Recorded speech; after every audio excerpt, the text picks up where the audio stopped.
522, do you read? High above Athens, fighter jets track a 737 as it circles the city. 522, do you read? Over. There's no answer from the passenger plane, but there is someone at the controls. More than 100 people are on board.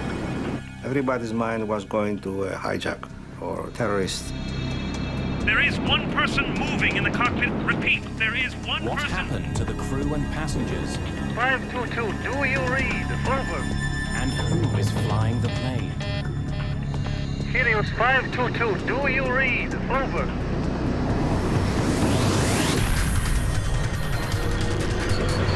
Mayday, mayday.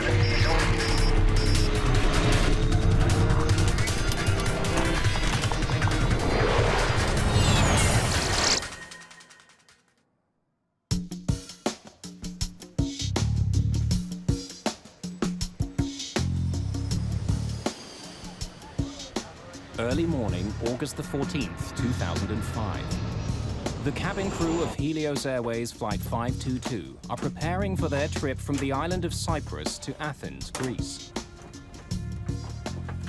Sure is a beautiful day. Maybe I shouldn't have come in. Andreas Prodromou is 25. He isn't supposed to be working today, but he's taken the flight to spend some time with his girlfriend, who also works for Helios. Yeah, it's the sort of day I'd like to be out flying. You will, Andreas. Prodromou is a flight attendant now, but he has bigger plans. One day, he wants to fly for Helios. Το όνειρο του ήταν να γίνει επαγγελματίας πιλότος. His dream was to become a professional Για πολλούς pilot. λόγους. Εγώ Personally, ήθελα να I είναι wanted στη him to stay δουλειά in the family μας, να μείνει business. μαζί μου, We αλλά often talked about παρόλο this. που έκαμε κάποιο διάστημα κοντά μου, We've got company. Stay warm at the back. I will. See what happens.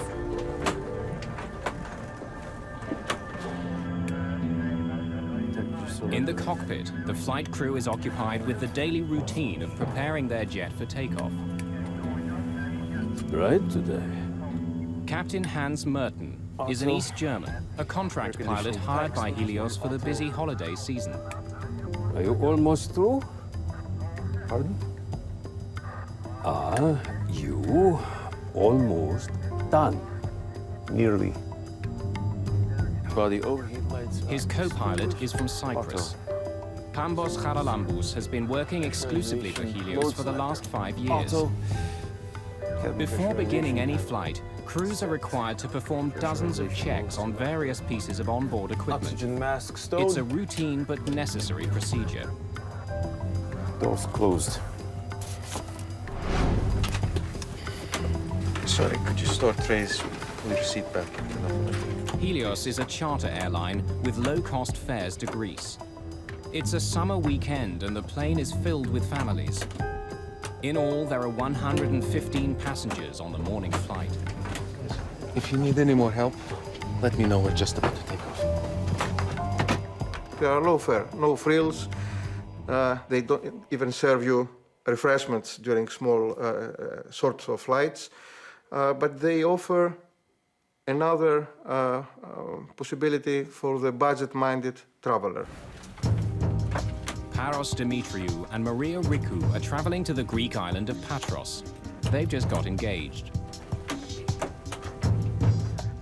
They booked this holiday a month or more than a month ago. It was like a honeymoon for them. Flight attendants, please take your seats. Prepare to take off.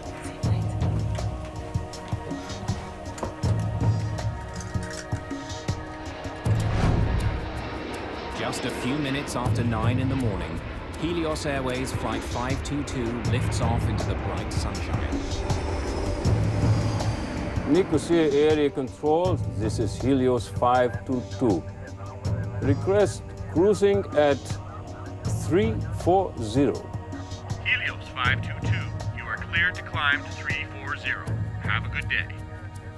Set 340. 340.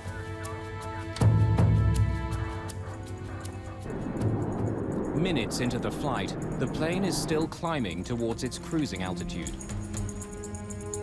Suddenly, an alarm blares in the cockpit. What is it? The takeoff config warning?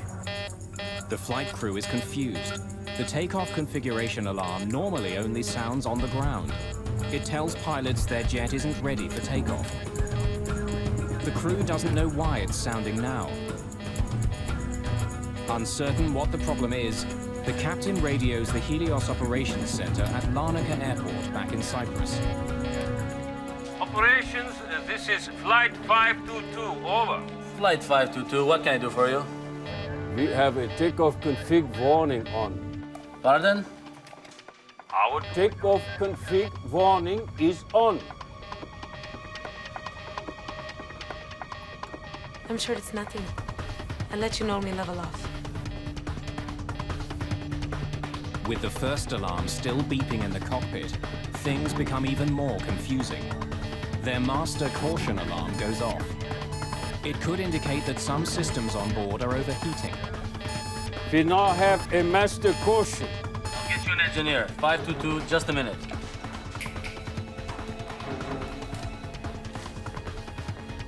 I find him very hard to understand. His accent is quite thick. Flight 522, what can I do for you? The ventilation cooling fan lights are off. Sorry, can you repeat? While the pilots and ground engineers try to troubleshoot the two alarms, most passengers have no idea there's a problem until... Everyone, stay calm. Please remain seated. Everyone, please put the oxygen masks on completely over your mouth and nose. The protocol was immediately to secure yourself, grab an oxygen mask, stay in your seat. If you can help passengers without getting up, you could help them, and you should help them, but you would not risk the safety of any cabin crew member to go and help a passenger which is 5 or 6 rows further up. Their procedure would be to grab their mask, don it, and wait for the aircraft to level off or commence with a descent. No one in the cabin knows what the problem is. They're waiting for information from the cockpit. The pilots are unaware that the oxygen masks in the cabin have dropped, and they still don't know why their takeoff configuration warning is on, or why their systems are overheating. Both of my equipment cooling lights are off. This is normal. Can you please confirm your problem? But the engineer on the ground is struggling to get a clear picture of what's happening in the air. They are not switched off. Can you confirm that the pressurization panel is set to auto? Where are my equipment cooling circuit breakers? Behind the captain's seat. Can you see them? What's going on? There's something wrong with the electrics on 522. I had something to pick up from operations, so I was there. I figured, oh, not again, one of our problems. So I left. Oh, good luck. The problem doesn't seem serious, but as the plane continues to climb, passengers still haven't received any information from the cockpit. Helios 522, can you see the circuit breakers? And now the engineer on the ground loses contact with the aircraft. Helios 522, can you hear me? It's less than 30 minutes after takeoff, and Flight 522 is still on course. The plane is high above the Mediterranean Sea and headed straight towards Athens.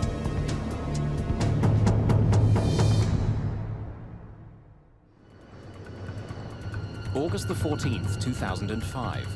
A Helios Airways 737 with 121 people on board is circling in the sky near Athens. Helios 522, can you hear me? Shortly after leaving the island Over. of Cyprus, 2 different alarms had been triggered on the plane. The flight crew was trying to solve the problem with the help of ground engineers.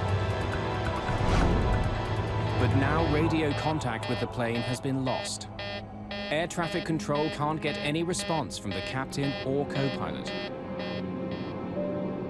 The flight to Greece normally takes an hour and a half.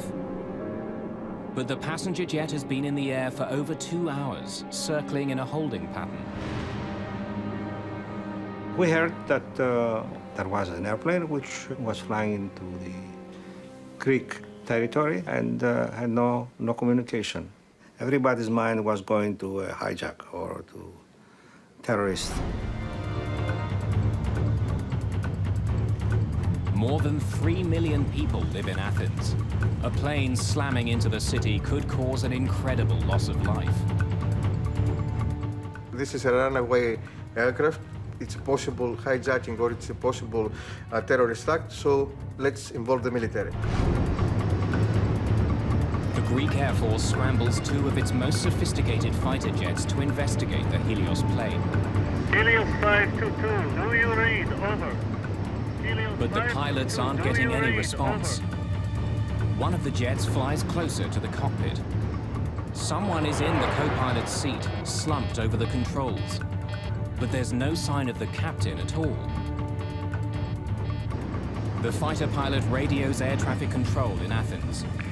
Athens ACC, there is one figure in the cockpit of Helios 522. He appears non-responsive. Athens ACC, checking the cabin. He can see passengers in their seats, but none of them reacts to the presence of the jet.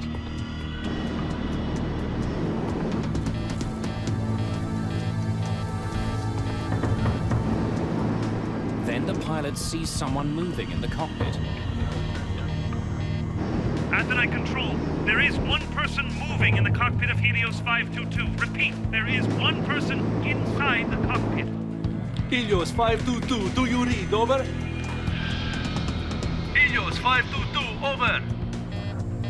Flight HCY 522, this is Athene radar control. How do The you hear? F-16s continue shadowing the jet, but there's no response at all from the cockpit. One of them was actually in a shooting position behind the 737. The other one was nearby the cockpit and he was trying to communicate visually with the person in the cockpit.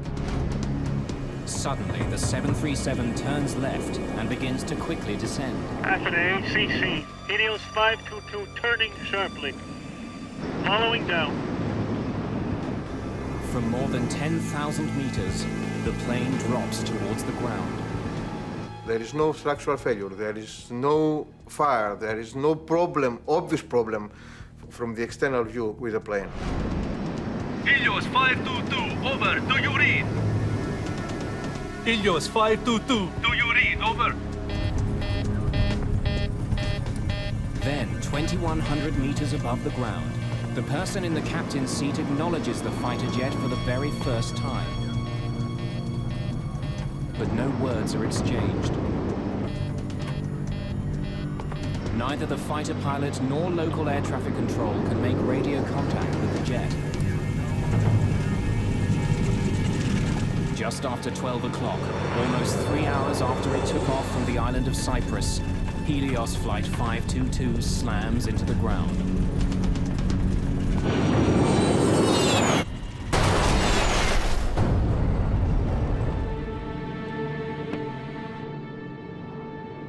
Athens ACC, Helios 522 is down. Repeat, Helios 522 is down on Grammatico Hill. Over. Fire and rescue workers rush to the crash site. There are no survivors. Flight attendant Lazaros Temetsian is stunned by what he hears at the company's operations center. It was the most chaotic scene I've ever seen. When I went back, our operations controller said that he'd lost the aircraft and his eyes, he was starting to cry. Helios is a small company with just 3 jets. Members of the cabin crew have been working together for years. For Paul Simeonides, news of the crash is particularly terrifying. He's a flight attendant for the airline, and so is his fiancée. I think that must have been the worst 30 minutes of my life following that first image, because Victoria was flying that morning to Glasgow. I had everyone and his brother, every person we knew was calling me up to find out if I'm alive, if Victoria is alive, what happened, why it happened. At first we said it takes 1 hour and a half to go to Greece, so probably it's not that plane. And it took about 2 or 3 hours later to know that Paris and Maria was on the plane that crashed. Andreas Prodromu's father didn't know his son had been called to fill in on Flight 522. I was told that Helios aircraft was lost by radar, and air controllers couldn't contact. I got worried. I called Andreas' phone. He always had it on, and unfortunately, he wouldn't answer. After that phone call, I felt as if the ground was pulled out from under my feet. It's the worst air crash in the history of Greece. Most of the 121 victims are from Cyprus. The small island nation declares 3 days of mourning following the crash. It's an eerie disaster. For over an hour, air traffic controllers watched the passenger jet fly in radio silence closer and closer to Athens, with no idea what was happening inside the jet. Now, piece by piece, investigators are trying to find out. So we climbed over the hill, and there we were, facing this situation, which was beyond any description. I saw a great area in front of me, which was burning. It was black. Burning, people spread, pieces of the airplane. Είναι πράγματι μια It is a truly nightmarish εφιαλτικό sight. τοπίο. I hope that I never experience it again. Εύχομαι να μην τη ξαναζήσω. It was terrible. Δεν είναι Just κακή στιγμή, terrible. πάρα πολύ κακή στιγμή. Investigators immediately start looking for the cause of the crash.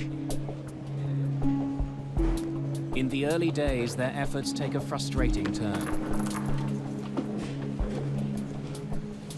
They recover the box containing the cockpit voice recorder, but the recorder itself has been thrown clear. It was difficult for us because we first found the case of the CVR very badly damaged, and we could not find the machine itself. Investigators need to know what happened to the pilots. Without the cockpit voice recorder, they have little to go on. So keep looking. Let's hope we can find it.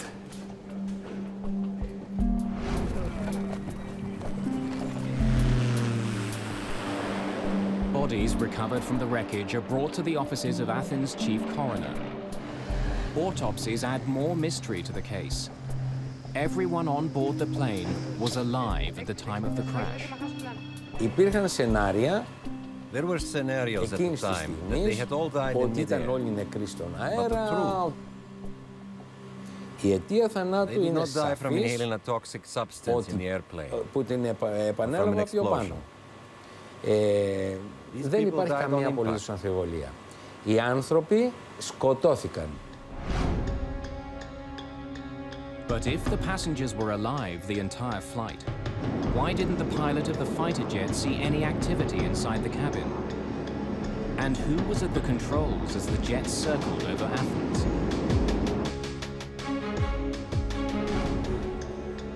When investigators find tissue samples in the remains of the cockpit, they make a stunning discovery. The person at the controls of the plane when it crashed was flight attendant Andreas Prodromu, a last-minute addition to the cabin crew. But why was he in the cockpit? Was he trying to save the plane? Or did he deliberately fly it into the ground? Several days after finding the outer case of the cockpit voice recorder, investigators find the recording itself. When Chief Investigator Tsoulakis listens to the final moments of the flight, it answers a vital question. Mayday. Mayday. This was no Helios terrorist Airways. act. Flight 522. Prodromou was Message. calling for help. Mayday. Tsoulakis hears 5 separate maydays on the tape, even though none of them were heard by the air traffic controllers. Από την πρώτη στιγμή που άκουσα ότι κάποιον πρόσωπο ήταν στο From the first κροκέριο, moment that they saw someone in the cockpit, δεν ήταν δηλός believe me, I was άνθρωπος. certain it was Andreas. Ήταν γνώστης του αντικειμένου wasn't ας a πούμε, coward. του αεροπλάνου. Πίστευα ότι θα είχε τη He knew δύναμη να something μπορούσε about να planes, κάνει and οτιδήποτε he had the αν capacity to do έμπαινε something. πιο νωρίς για να μπορέσουν να σωθούν οι άνθρωποι μέσα στο αεροπλάνο. In fact, Prodromou had his commercial pilot's license. It was the first step towards his goal of becoming a captain for Helios. It's the sort of day I'd like to be out flying. Oh, you will, Andreas. But all of his training wouldn't have helped save the jet. When he was seen at the controls, Flight 522 had been in the air for almost 3 hours. And the reason the Helios plane seemed to veer away from the F-16s following it was because its left engine was out of fuel. No matter what caused the alarms to sound, the ultimate reason for the crash was simple. The DFTR and the CVR gave us absolute proof that the plane ran out of fuel. And this was the cause of the crash. Scheduled as a 90-minute flight, the plane didn't have enough fuel to stay in the air for over 3 hours. But why had the plane flown so much longer than it was supposed to? Tsoulakis now knows who was in the cockpit of the plane and why it crashed. But to fully understand the mystery, he needs more information.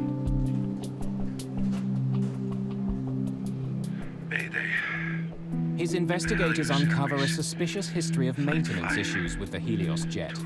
Issues that could help explain what happened on Flight 522.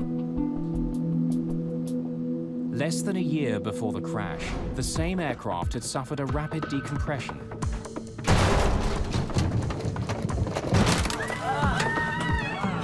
Lazaros Temetsian worked on that flight. I was in the back of the aircraft at the time. There was a loud metallic bang, a clanging sound, and the oxygen masks dropped in the cabin. Every step I was taking was difficult.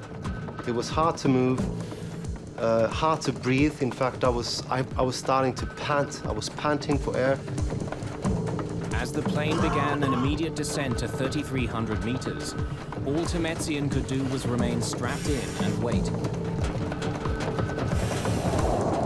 Once the plane reached a safe altitude, Temetsian inspected the rear door and was shocked by what he found. I noticed that the aft service door was not fully locked. The hinges on the top and the bottom of the door were kind of displaced. I could pass my hand right through. There were no injuries, and the plane made an emergency landing, and the door was inspected. But this wasn't the only problem crews had with this plane. We would record faults in the cabin logbook constantly, and nothing would be done to rectify even these small little problems in the cabin. Engineers would take months to rectify even the slightest problem in the cabin. There were more recent problems as well. A Helios ground engineer tells Tsoulakis that on the very day of Flight 522, the 737 had another problem with its back door. When we checked the flight log for the trip, we saw that we'd have to do some unscheduled maintenance. The plane had arrived in Cyprus just after midnight on August the 14th. The cabin crew had heard loud banging noises and saw ice on the rear service door during the flight. It was scheduled to take off again just hours later. Soon after it landed, engineers began checking the problem. To make sure there's nothing wrong with the seal on the door, the engineers run a pressurization test. During normal flight, a plane's engines force air into the cabin. To ensure oxygen circulates during the trip, small valves in the rear allow some of it to leak out. A pressurized airplane essentially is sort of like a pressurized can. Well, we pressurize the airplane so that the people inside can survive the environment that the airplane likes to operate in. Switching digital pressure control unit from auto to manual. Without the jet's engines running, the engineer uses the plane's auxiliary power unit to force air into the aircraft, and the cabin is pressurized for several minutes. It's like looking for a leak in a tire. In this case, what you're having to do is pressurize the aircraft, use a barometer essentially to monitor the pressure inside, and look for leaks that way. But there's no indication any air is escaping through the back door. In this case, they felt that it was all right and they completed the test. The entire jet seems to be in good working order. After performing a series of additional routine maintenance procedures, the engineers signed off on their technical log. Investigators are faced with a dead end. So explain again how you tested the pressure. An explosive decompression could have explained the tragic events of Flight 522. If the oxygen had been suddenly sucked out of the jet, everyone on board could have been overcome. But not only did engineers check the problem, when the F-16s approached the plane near Athens, no damage was seen. There was no indication that the fuselage was punctured. Investigators are still struggling to solve the mystery. What had overcome the passengers and crew of Helios Flight 522? And why was one flight attendant apparently unaffected? The discovery of one small switch holds the key to the entire crash.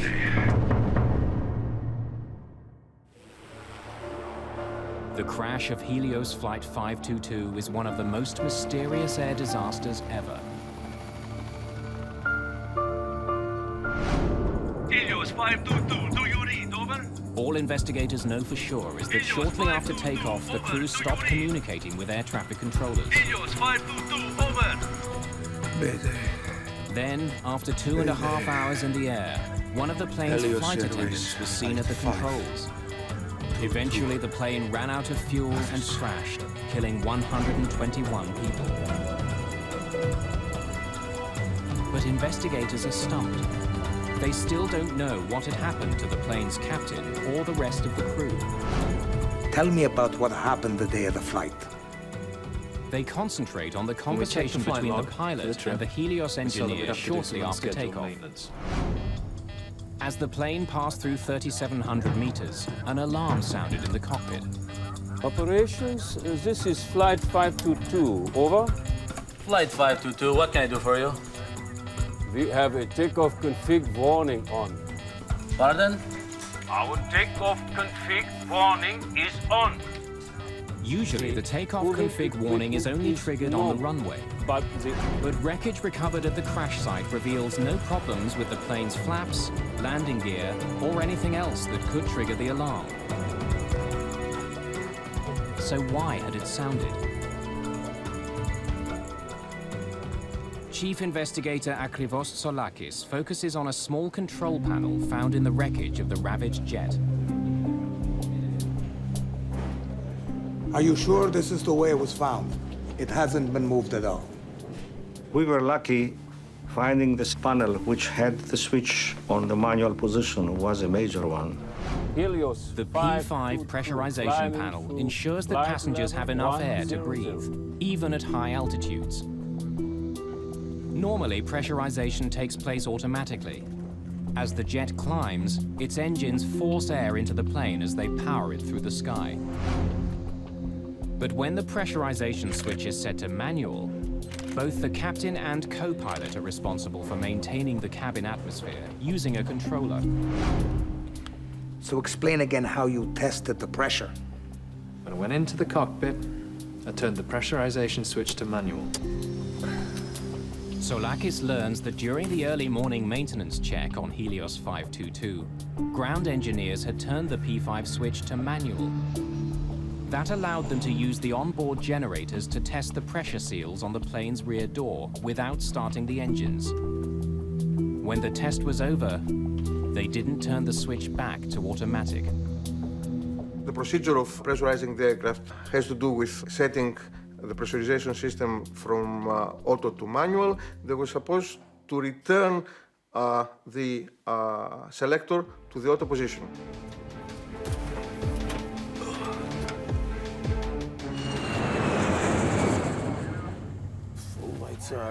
Several hours later, when the flight crew entered the cockpit, the pressurization switch was still set to manual. Lead air switches. It's bright today. Are you almost through? Pardon? But neither the pilot nor co-pilot saw it. As a result, after takeoff, the cabin would not pressurize automatically. And the higher Flight 522 climbed, the thinner the atmosphere became. Not turning the switch back to automatic was a deadly, hidden danger. Are you sure this is the way it was found? It hasn't been moved at all. Soulakis believes this panel could be the key to the disaster. Leaving one switch on manual could have led to all the other problems the plane faced. To prove he's right, he takes an unusual step. 4 months after the disaster, he takes an Olympic Airlines 737 on the same route flown by the Helios jet. If he's right about what caused the crash, this plane should react exactly like the doomed airliner did. Are we ready to go? When there is a complicated accident like this, I think a reenactment should be performed. Of course, it's expensive to have a jetliner flying for 3 or 4 hours. But it is worthy if you have to come with some results which benefit to the overall investigation. Make sure the P5 is set to manual.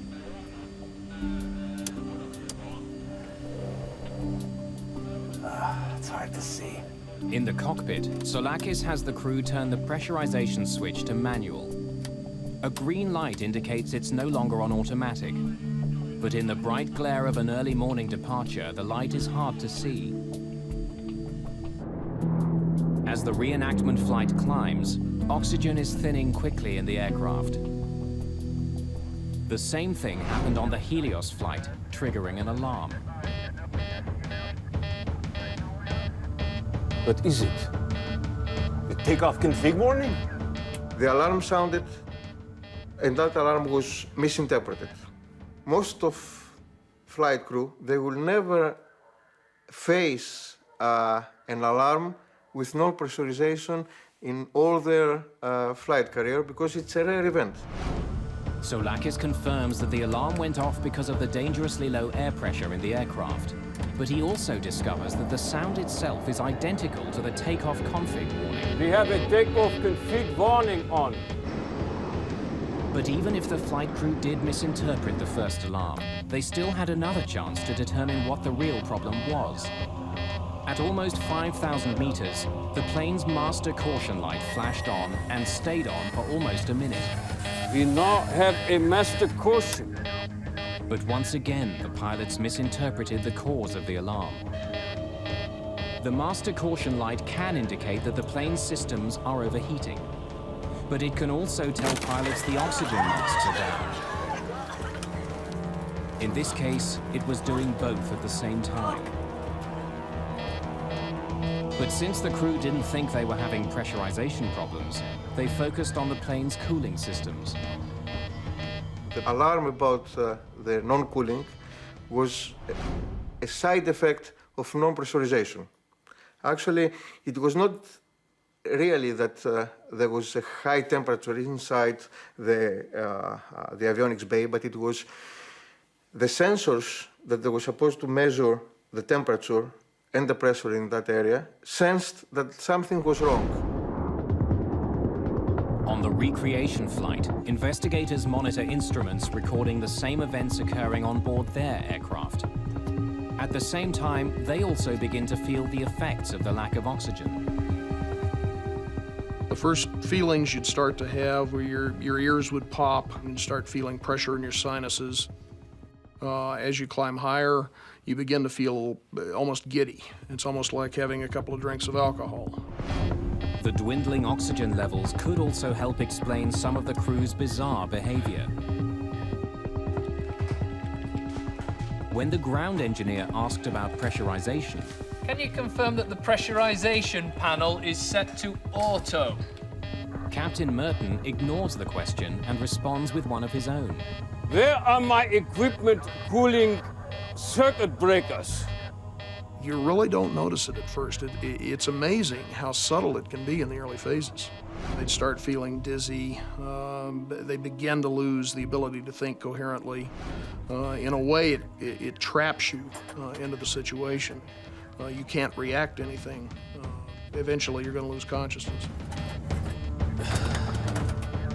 Soulakis believes that the captain may have been checking on the circuit breakers behind his seat when he and the co-pilot finally ran out of air.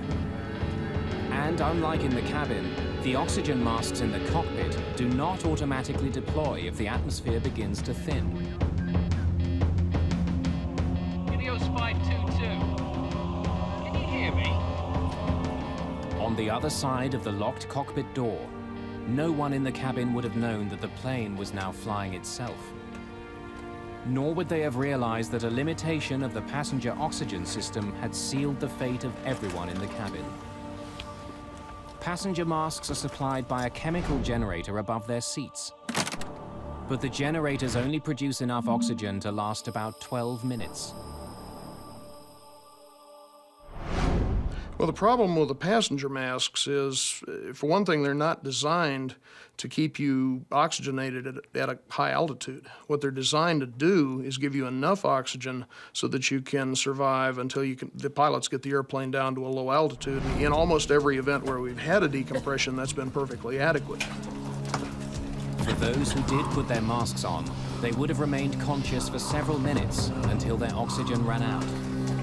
Then they too would have passed out. Once you get up to 34,000 feet, you're talking useful consciousness of 30 to 60 seconds. Most of the people, once the hypoxia begins to cause them to lose consciousness, they're just going to go to sleep. Without a flight crew, Helios 522 would have continued to Athens on autopilot. When the crew didn't take control, the autopilot would have put the jet in a holding pattern as it flew over the airport.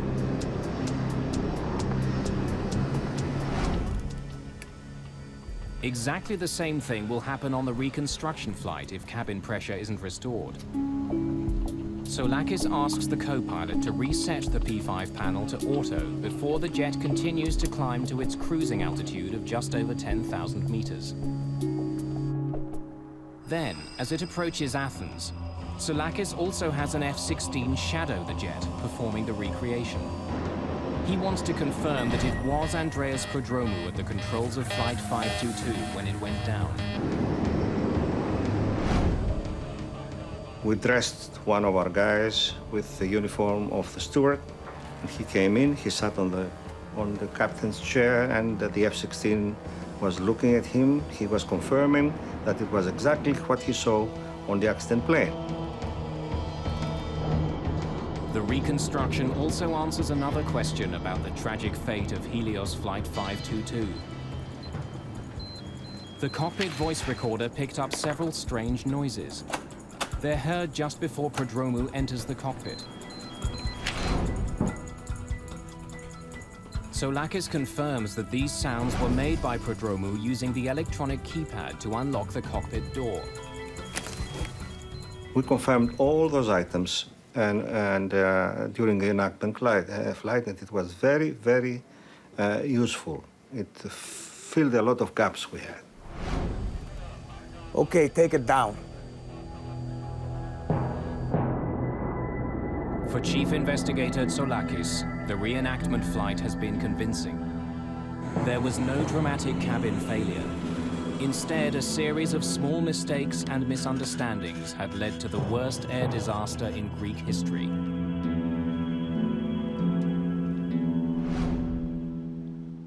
"15 months after the crash, Greek authorities released the official report on Helios Airways Flight 522. But mysteries remain. What was happening in the cabin while the doomed airplane flew towards Athens?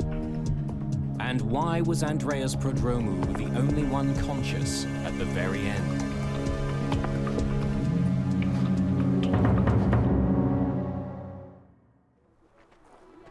The crash of Helios Flight 522 was the worst disaster in the history of Greek aviation. Like many crashes, it was a fatal combination of mechanical problems and human error. The final accident report details a tragic series of oversights and false assumptions made by the flight crew.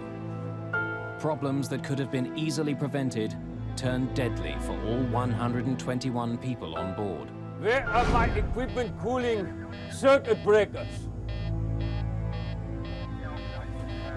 Behind the captain's seat. Can you see them?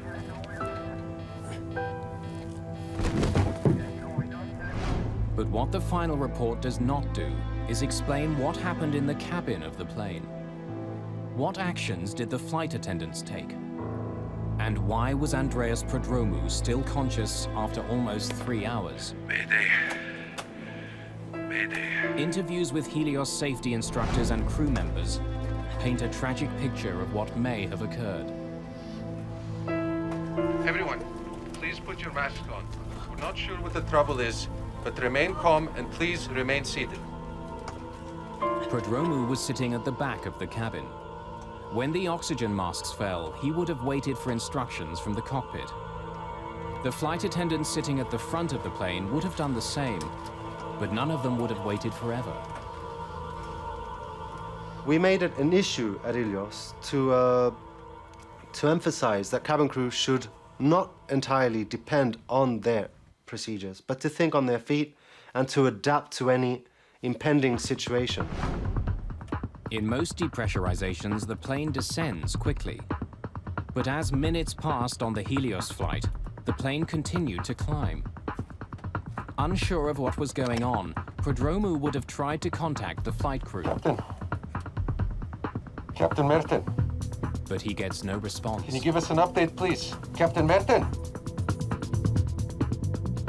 With no word from the cockpit, he would have soon realized that this was not a typical depressurization. When there was no call out from the cockpit and the aircraft didn't start an emergency descent, there was absolutely no protocol. They would be winging it. By now, Prodromou must have felt that something was terribly wrong.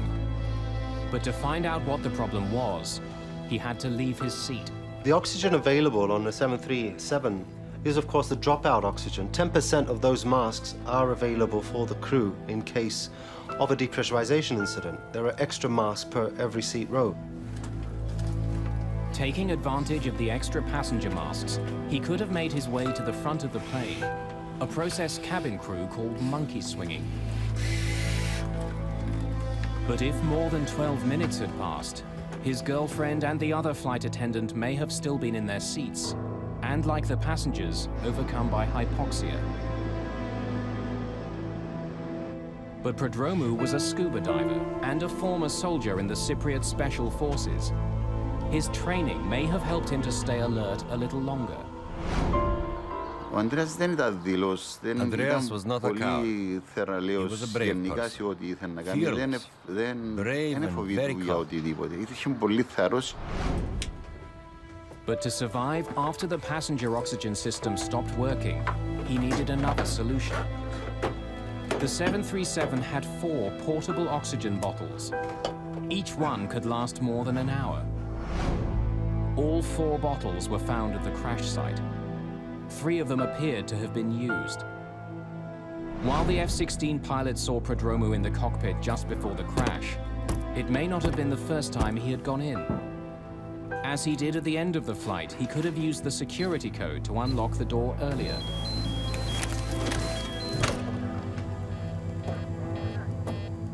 The procedure would be to enter the flight deck via the cockpit door.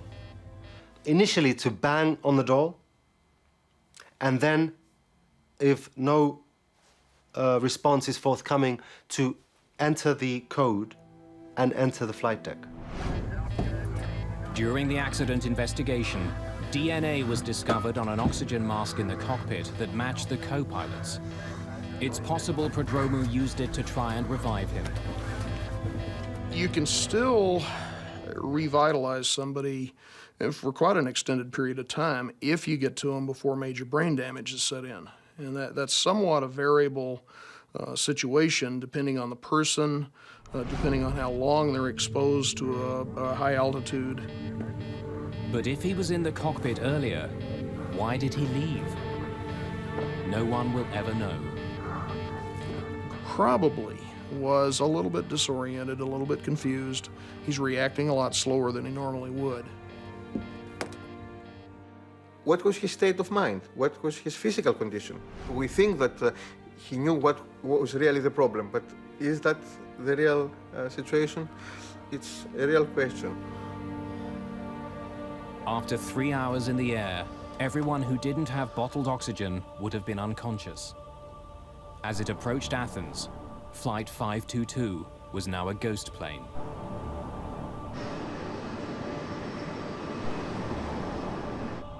Most of the victims, they probably still had heartbeats when the airplane crashed, but almost certainly were in an irreversible coma. Hypoxia is no more painful than falling asleep. But for Andreas Prodromou, the flight must have been a nightmare. As the F-16s roared to meet the jet, and with his oxygen running out, he must have known that he too was almost out of time. Yet to the very end, he didn't give up. Prodromou made one last attempt to save the plane. When he returns to the cockpit, the young flight attendant who dreamed of becoming a pilot calls for help.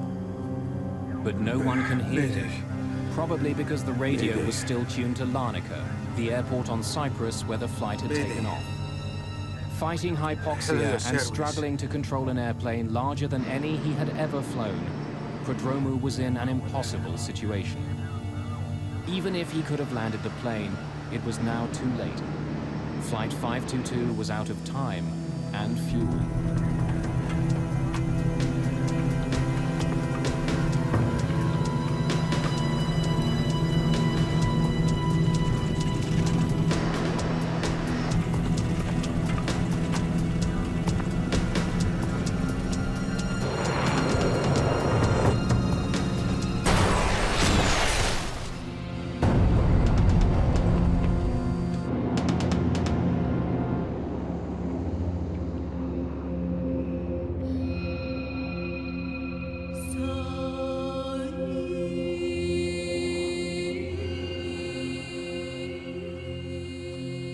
There are pictures of Andreas in Cyprus, in the cemetery where he and his girlfriend Helios are buried side by side. Σαν πατέρας προς θυμούμαι το γιο μου. As his father, my son is in front of me. Wherever I go, he's always there. Σ' άφησε ένα μεγάλο κενό. He left a very big gap. Δυστυχώς, δεν θα ξεπεραστεί ποτέ. We will never get over it. There are pictures in Greece, too. On the hill north of Athens, where Helios Flight 522 crashed, there are faded photographs of many of those who died. Bleached by the brilliant Mediterranean sun, they gaze over the rugged, ancient terrain, silent witnesses to one of the world's most bizarre and tragic airline disasters.